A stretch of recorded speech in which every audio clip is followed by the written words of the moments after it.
Hello, welcome to RCJetsUSA. Today we are going to talk about something other than flying jet. It is directly related to jets, but something different. This is a DIY project uh, making a 2S 7.4 volt battery out of 6S 22-volt battery. So this is the battery pack that I'm talking about. It is a 6S 22.2 battery with 4000 milliampere hour 60C battery. So I bought both the batteries together, each about $50 plus, and unfortunately in less than 1 month I crashed a jet and this particular battery got damaged. One of the cells uh, got punched and it was actually leaking, and it had 0 volt. It's totally kind of dead. So in order to achieve our objective of making two 2S batteries, we need to find 4 good cells out of the damaged battery. So actually I checked individual cells with this particular monitor, and except the particular cell, which is the second cell, everything else is perfect. So for us, out of 6 cells, we have 5 cells. We need only 4, which is a good thing. In order to do this DIY project successfully, we need a couple of items. So I have put everything that I could think of that we may need on the table right now. So let me explain each item one by one. First of all, you need something like this. I know that you all have one of these in RC pilots, just to measure voltage of each cell. So I have a multimeter as well. So when I separate the cells, I won't be able to use this. I had to use a multimeter. That's why I have a multimeter separately. I'll show you later how to use that with individual cells. Now, there are a few other things that we need. We need 2S balance cable. So you can buy these things from Amazon. So I actually bought a couple because you can't buy two. I think 10 of them, about $10. So you need those. You need only two, but you can't buy two, so you have to buy the whole thing. And then again, you need 2S discharge cable and the XT 60 socket. So that is the recommended one for 2 cells batteries. So what I did was I bought the socket separately.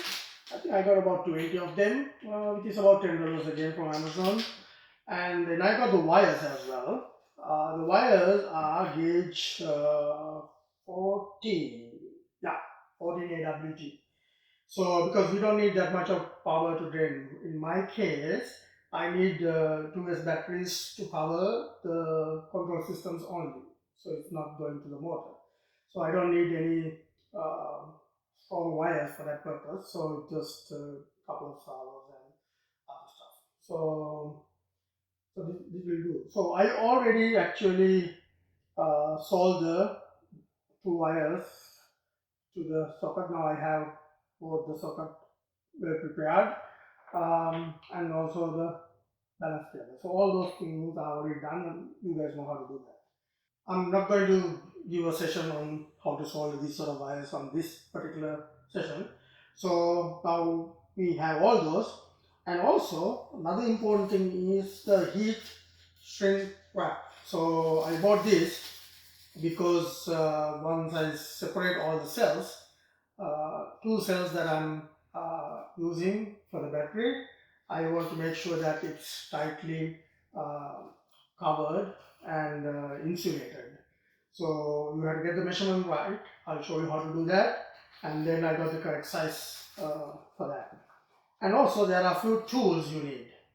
I already explained to you about 2 tools already, the monitor and the multimeter, and you need a scissor and a small plier to cut the wires, balance wires from the damaged battery, and bit of a large one, strong one, to cut the main lead wires from the damaged battery. And also there's a bit of soldering going on with this, because you have to solder these 4 cables into the new battery. So you need soldering, and a bit of hand will help you, and also the solder cable, and also cleaning stuff. So that's all here. If you can find all these items at your home, this is going to be an easy project. Now there are a few things that I had to buy, of course you may have to do as well. So that's about it. So now the cost justification of doing this. Now why I'm going to do this without buying 2 batteries. So it will cost me $20 to buy a battery, and also then I had to throw this kind of brand new battery. It's only one cell back. So that is the guilty feeling that I had, so I didn't want to do it. If it is 1 year old, yeah, most probably I will do that, but since it's almost like brand new, so I didn't want to do that. And also I like doing the engineering stuff like that, so I didn't do it like that as well. You have to be careful with all the electrical shorting and other stuff, so be careful with that. So this is the way that I'm going to do, and you have to be careful with yourself. Safety is very important when you do any electrical project like this. To explain about how to deal with the battery, how to separate the cells. I'm going to sit down, and first thing what I did, I already did few things with the used battery, the damaged one. So let me show you what I did. I actually removed the wrapping paper around the battery first. So for that you need a scissor. So basically you cut from here carefully without damaging any of the cell covers. That is the most important thing. You are using scissors, and to open it up, don't get close to the wires, and just cut it from in the middle from here and then open it up. So that is what I did with this. And also in addition to that, I cut the wires already. So let me show you what I did and how you should cut the wires as well. Once you cut the cover, main cover, it will open up. So like, it's actually a bit sticky. So as you can see, you have to remove it like this. Remove it. It's very sticky. So carefully remove it without tearing off the battery cover. So I like to keep this because that has all the numbers about the battery. So I'm going to keep that, and this also may be helpful later on to get the configuration and everything.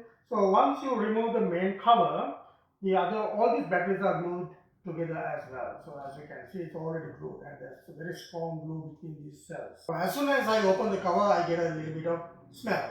So don't inhale, but if you feel that, that means something is leaking. So one of the battery that got damaged is actually leaking. So I put a tape on that, so it's not leaking anymore, but still I get a little bit of smell. So I actually highlighted and marked it with red to make sure that it is the damaged one. But this monitor will tell you the same as well. So when it's, now in my case it's the second cell. So how do you identify the second cell? Normally your battery wire, the red main wire, this particular wire goes to one end, and that is the first cell where the red goes, and you count from there to the other side. That is how you count the number of cells. Now how did I cut the wires? So the first thing what I did was I open it up, and then I separate these small stickers. It's actually protecting each other cells without touching each one of them when it won't short circuit. So I actually use this plier to cut the main wires. First you cut the red wire, and make sure you always cut a single wire. And also if you are cutting the wire, just get close to it from this direction. Don't try to do it from here, because if this is a conductor, so if you touch two, by coming this way, you are going to short circuit with this negative and the positive, because you are cutting the positive wire. So make sure you turn the battery to your side. Let's say positive was here, I will cut it from here. So not coming from this side. It's very important to do that part carefully, because we do not want to short any of the positives and negative in any of these cells, because that is not good for the battery. So if you do it a couple of times, then the battery cell is useless. So we don't want to do that.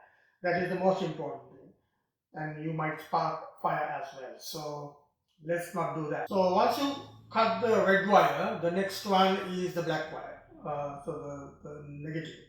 So that also you can use the same strong plier and cut it carefully and leave it aside. Then your next step is to cut the balance wires. Now this red balance wire is already connected to where the red main wire was. Those two should be together. So cut only one at a time. You are not going to use the scissor because this is too long for that purpose. So get a smallest plier to cut the wires, because then you don't have enough length to go to the other column, so that you don't short circuit. So basically cut each one at a time very carefully without short circuiting or touching other columns. So cut each one and get rid of the wire. So just basically cut it from the root and leave it aside. So far that's all I have done with this battery. So now let's go to the next step. Leave all the tools separately. I don't want anything close to this one. So let's separate the cells. Now remember, when you separate the cells, each cell is attached together. For example, there is, let me zoom it, this particular aluminium plate is connected both the cells together. Likewise, every cell is connected. It's like positive, then the negative of that cell to the positive of the other one. Likewise, it's like the batteries that you put in a flashlight. You connect positive to negative, negative to positive, negative to positive, like that. So when you remove, now first thing I have to get rid of the damaged cell, right? Because I don't want it. So what I did was let me remove this sticker as well. So I removed these two together. So this contains the bad cell. Now, and also I cut, now these two were attached together by the plate itself, and I cut it. Now in order to cut that, make sure you use the scissor, but do not go beyond, like for example here, now I will zoom, you can go here. So if you go and reach to this column, you are going to short circuit. You have to make sure you only reach out to this and cut. And it's very easy to cut, it's not strong at all. So once you cut it, just separate the cell. And so this was inside earlier, right? So this is the first one, and this is the damaged one. So I also, you can see, I also mark positive and negative. You have to mark positive. So this is where the red wire was before, attached to this one. So I just mark one. So I know which one is positive and negative here as well. So if you can mark that, then you don't have to worry about it. But even if you don't, you can figure it out by using the multimeter anyway. But I just did it anyway. So it's good to do that. If I separate these two cells, now I can easily remove them. Just see the blue between these two, it's very strong bond. So now this cell is good, so I can use it. So this one is bad, so it's actually 0 volt. I can do anything, there won't be any electricity on this. See, I have short circuit already, there's nothing, because I actually drain this particular cell and then put under water so that it is totally dead. Now you can throw this to the bin, basically, so you don't have to worry about it. There's nothing in this. So this is the one that was leaking. If I can show you where it's leaking, so there's a small hole here, tiny little hole did the damage. So it was leaking, and for some reason this does not produce any voltage at all for that reason.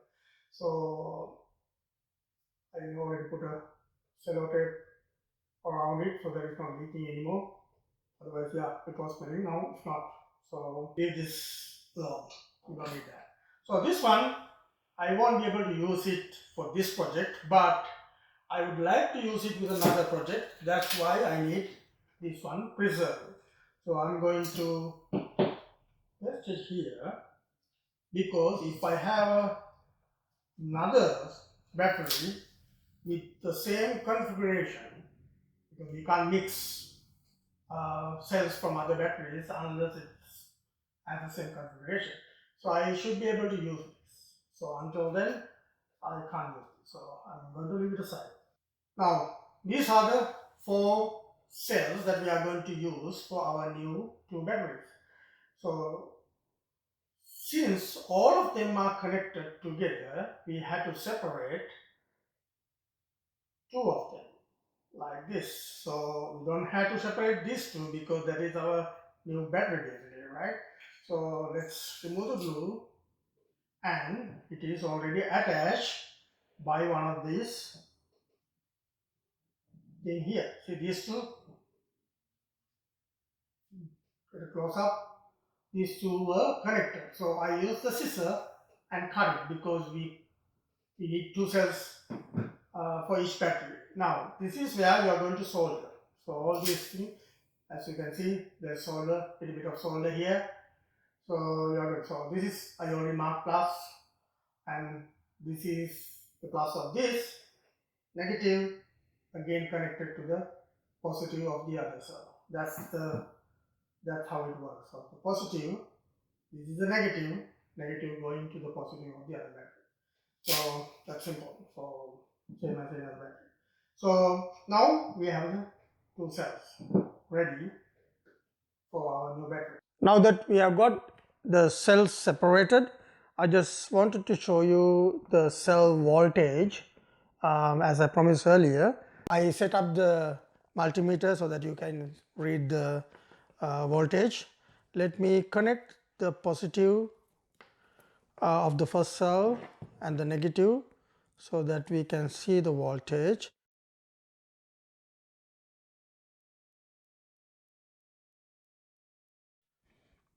3.79, which is good. So let's connect the other cell, second cell, positive and negative. 379, there's a balance, really balanced, it's very good. Let's check the next battery. Positive goes here and the negative 379, which is good. Then the positive goes here. You have to be careful not to short circuit. Perfect, 379. So as you could see, all 4 cells have 3.79, which is what I was expecting actually, pretty good, already balanced cells.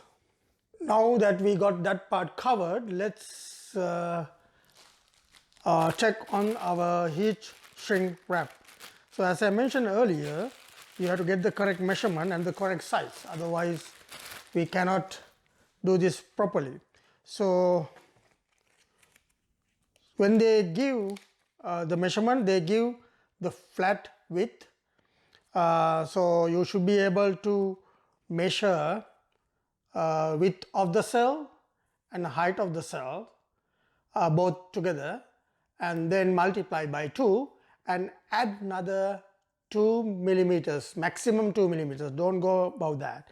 So that will give a bit of allowance for you to get the corners, 4 corners right. Kind of bit of a wastage there, so add about 2 millimeters, not more than that. So then let's see whether what I selected is correct. So I should be able to put this into this and it should be closely tight, not very tight or very loose, mostly not loose, should not be loose. So see, it goes in very well. So it is a bit stubborn. I'm skipping the plastic piece. See, it's going very well. So it's all sides. So it's going in tightly.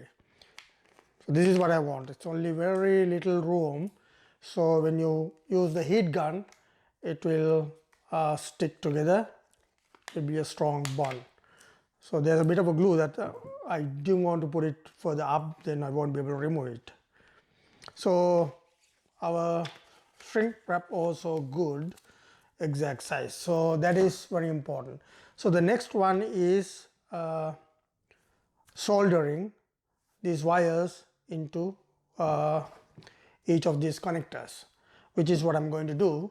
I'll try to show you the video of me doing at least one cell, complete cell, so that you know how to do that that part as well.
So you have seen how I solder the wires.